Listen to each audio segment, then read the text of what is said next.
नमस्कार साथियों, स्वागत है आपका हमारे इस चैनल में। दुनिया का मोस्ट वांटेड ड्रग कार्टेल का boss El Mencho Mexican military action के थ्रू मारा गया और उस ऑपरेशन में यूएस ने भी मैक्सिकन मिलिट्री का साथ दिया है। तो ऐसा क्या है कि मैक्सिकन ड्रग कार्टेल का बॉस एल मिंचो इतना बड़ा था कि मैक्सिकन मिलिट्री को इन्वॉल्व होना पड़ा और यूएस को इन्वॉल्व होना पड़ा। ऐसा क्या था और इसकी वजह से मैक्सिको में अफरा तफरी मच गई और हिंसा भड़क उठी और पूरा मैक्सिको धू धू कर जलने लगा। सवाल उठता है कि ये ड्रग कार्टेल का जो किंगपिन था एल मिंचो, ये क्या इतना बड़ा था कि सरकार मैक्सिको की मिलिट्री को इन्वॉल्व होना पड़ा और उस मिलिट्री को हेल्प कौन किया? यूएस की सरकार, यूएस की मिलिट्री। और ये समझना जरूरी है कि क्या ये इतना बड़ा ड्रग कार्टेल था, इसके पास इतनी पावर थी मिलिट्री से लड़ने के लिए? तो जवाब है हाँ, मैक्सिकन मिलिट्री से भी बड़ा पावर रखता था, जिसकी वजह से इसमें यूएस की सेना को इन्वॉल्व होना पड़ा। और उसके किलिंग के बाद ये जो अफरा तफरी, ये जो हिंसा भड़की है मैक्सिको में, ये किसके प्रति हिंसा भड़की, किसने किया? क्या इन ड्रग माफियाओं का कुनवा इतना बड़ा था कि ये पूरे मैक्सिको को कंट्रोल करता था? और अब की स्थिति क्या है? ये आगजनी करने वाले कौन लोग हैं? ये शहर के शहर जलाने वाले कौन लोग हैं? गाड़ियां, सड़कें, दफ्तर सभी जला दिए। आइए इन सब के बारे में चर्चा करते हैं, इन सब के बारे में डिटेल्स एनालिसिस करेंगे। उसके पहले आपसे आग्रह है कि आप इस वीडियो को लाइक कीजिए, शेयर कीजिए, सब्सक्राइब जरूर कीजिए।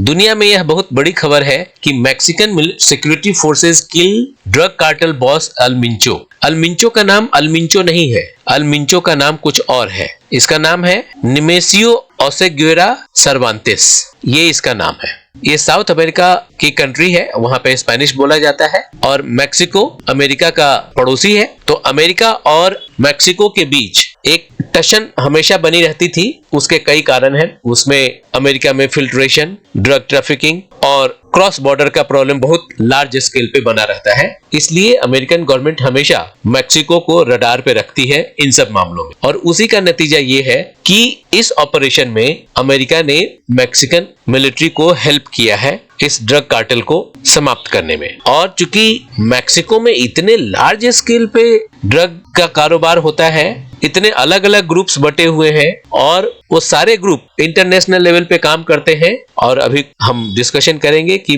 अब तो बहुत सारे जेल में हैं, कुछ अमेरिका के जेल में हैं, कुछ मैक्सिको के जेल में भी हैं। ये सारे आपस में अपनी टेरिटरी को बढ़ाने के लिए और स्थापित रखने के लिए भी आपस में लड़ते रहते थे, जिसकी वजह से पूरा मैक्सिको हमेशा बॉइलिंग पॉइंट पे रहता था। ये मैक्सिको सरकार के लिए एक बहुत बड़ा प्रॉब्लम भी था। और ये सारे कार्टेल्स सरकार से इतनी बड़ी हो गई थी कि सरकार से लड़ने के लिए सरकार से ज्यादा उनके पास इंफ्रास्ट्रक्चर हो गया था।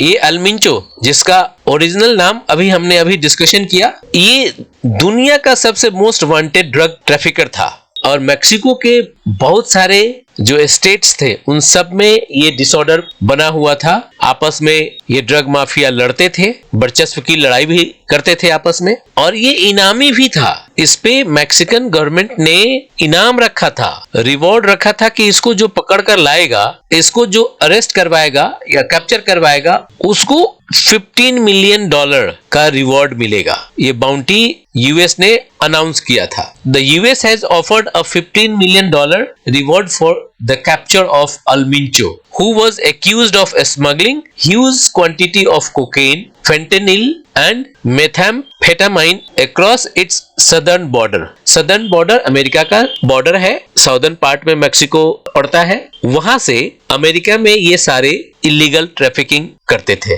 ड्रग्स भेजते थे, जिसे अमेरिका के युवाओं को, वहां के लोगों को बीमार कर रहा था और लोग ज़ॉम्बी बन के घूमते रहते हैं रोड पे। ये फेंटेनिल आता है चाइना से, इसीलिए चाइना से अमेरिका की बीच में खटपट भी होती रहती है इसको लेकर के। और उसका सबसे बड़ा अड्डा है मैक्सिको, क्योंकि मैक्सिको और यूएस का बॉर्डर सेम है। मैक्सिको की प्रेसिडेंट है क्लॉडिया शेनबॉम। इसके ऊपर यूएस से एक ह्यूज अमाउंट का प्रेशर था, जिसकी वजह से इन ड्रग माफियाओं के अगेंस्ट जो कार्रवाई करनी थी और अमेरिका को सुपुर्द करनी थी, जिसका सबसे बड़ा रीजन था ड्रग स्मगलिंग और सबसे बड़ा कारण था फेंटानिल केमिकल, जिसके यूज से अमेरिकन बर्बाद हो रहे थे। ओसेगुएरा सर्वांतिस 59 ईयर का था। इसने एक संगठन बनाया था जिसका नाम था CJNG, Jalisco new generation cartel. Jalisco एक स्टेट है मैक्सिको का और उसमें एक जगह है, शहर है तपाल्पा, वहां पे इस संगठन का मेन अड्डा था। ये मैक्सिको आप अब देख सकते हैं, मैक्सिको का जो ऊपरी हिस्सा है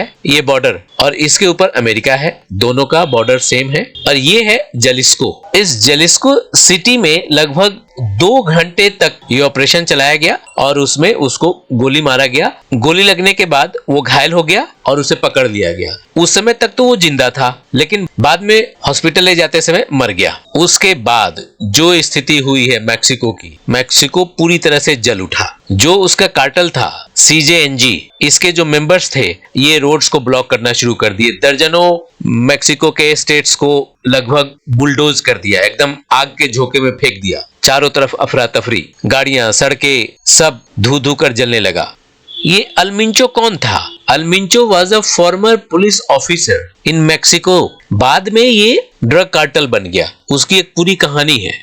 In recent years, CJNG has expanded into one of the Mexico's most powerful cartel, known as violent tactics, including forced labor and forced recruitments. अपने इस कार्टेल को के धंधा को बढ़ाने के लिए मैक्सिको का वो बहुत बड़ा पावरफुल कार्टेल बन गया था, जिसके तहत उसने वायलेंस और जबरदस्ती, फोर्सफुली लेबर काम करवाना, ये सारे उसके काम का हिस्सा था। और बाद में आगे चल के CJNG become highly diversified criminal enterprise expanding from drug trafficking to fuel theft, extortion, human smuggling, complex financial fraud। ये सारे उसके काम में एक के बाद एक फ्रॉड शुरू हो गए। फिर उसके बाद इस कार्टेल ने क्या किया, ड्रोन का यूज करने लगा ताकि जो सिविलियंस थे जिस एरिया में वो रहता था उस एरिया को बड़ा करने के लिए वहां के सिविलियंस को डराने धमकाने लगा और उस पे ड्रोन से नजर रखने लगा। यूएस इसके अगेंस्ट जो एक्शन लिया है, इसके पहले कई सालों से इसके जो राइवलरीज कार्टेल्स हैं उसके लीडर्स को भी यूएस ने एक एक करके जेल में डालते गया, जैसे Sinaloa cartel, Joaquin El Chapo Guzman. तीसरा था इस्माइल एल मायो जम्बाडा। ये एक से एक बड़े बड़े ड्रग कार्टेल्स थे जो आज इनको जिंदा पकड़ के जेल में डाल दिया है और ये सारे यूएस के जेल में हैं। ये यूएस के लिए सरदर्द बना हुआ था और जैसे ही उसके किलिंग की खबर आई, जैसे ही उसके मरने की खबर आई, और US deputy secretary state Christopher Landau जो पहले मैक्सिको में एम्बेसडर हुआ करते थे, उसने कहा कि ओसेगुएरा's killing was a great development for the US and Mexico as well as the rest of the Latin America। इतना बड़ा कार्टेल था और इतना बड़ा खतरनाक था। अब जाकर के यूएस को थोड़ी शांति मिली होगी कि कम से कम कुछ तो राहत मिली। ये सिरदर्दी ऐसा था जब यूएस ने वेनेजुएला के प्रेसिडेंट निकोलस मदुरो को कैप्चर किया था, उसके बाद ही ये अनाउंस कर दिया था The cartels are raiding Mexico and warned we are going to start now hitting land with regards with to the cartels। ये है उसके 15 बिलियन यूएस डॉलर का रिवॉर्ड। इस अनरेस्ट की वजह से सारे एयरलाइंस ने अपने फ्लाइट सारे कैंसिल कर दिए, सस्पेंड कर दिए। एयर कनाडा ने अनाउंस कर दिया कि हम सारे फ्लाइट्स जो पुएर्तो वलार्ता जा रहा है, due to an ongoing security situations, हम इसको बंद कर रहे हैं। क्योंकि सिचुएशन इतना खराब था कि रोड ब्लॉक्स करके कार, बस, ट्रक सबको आग के झोंके में डाल दिया। लगभग 8 मैक्सिकन स्टेट्स को हिंसा में झोंक दिया। ये वो सारे स्टेट्स हैं जो स्पेनिश नेम है, हमें तो उसके नाम भी ठीक से नहीं पढ़ने आते। आप वीडियो में बहुत सारे फुटेजेस देख सकते हैं। ये गाड़ियों की हालत देखिए, गाड़ी धू धू करके जल गया। इंडियन एम्बेसी ने एक एडवाइजरी इशू किया है इंडियन नेशनल्स के लिए कि मैक्सिको में जितने भी इंडियंस हैं वो सारे सुरक्षित जगह पे चले जाएं, वापस वहां से निकल जाएं। अफरा तफरी मची हुई है अल्मिंचो के मारे जाने के बाद और भीड़ में जाने से बचें, किसी सेफ जगह पे जाकर रुके और अपनी गतिविधियों को मिनिमाइज करें। अननेसेसरी कहीं इधर उधर जाने की जरूरत नहीं है। और हमेशा वहां के लोकल न्यूज पर ध्यान दें। हर देश अपनी तरफ से ये अपने नागरिकों, मैक्सिको में रहने वाले नागरिकों के लिए एक एडवाइजरी जारी कर दी है। ये मैक्सिको का जो ड्रग कार्टेल स्टोरी है और उसके बाद की जो हिंसा, मैक्सिको का धू धू कर जलना, ये सारी घटनाओं पर नजर बनाए हुए हैं। आप भी छोटे छोटे क्लिप्स देख रहे हैं वीडियो में। अगर ये वीडियो अच्छा लगा तो लाइक कीजिए, शेयर कीजिए, सब्सक्राइब कीजिए। फिर मिलते हैं अगले वीडियो में। तब तक वैश्विक मंच पे हम नजर रखे हुए हैं, पल पल की जानकारी आपसे शेयर करते रहेंगे। फिर मिलते हैं किसी अगले वीडियो में। तब तक के लिए जय हिंद, जय भारत, जय सनातन।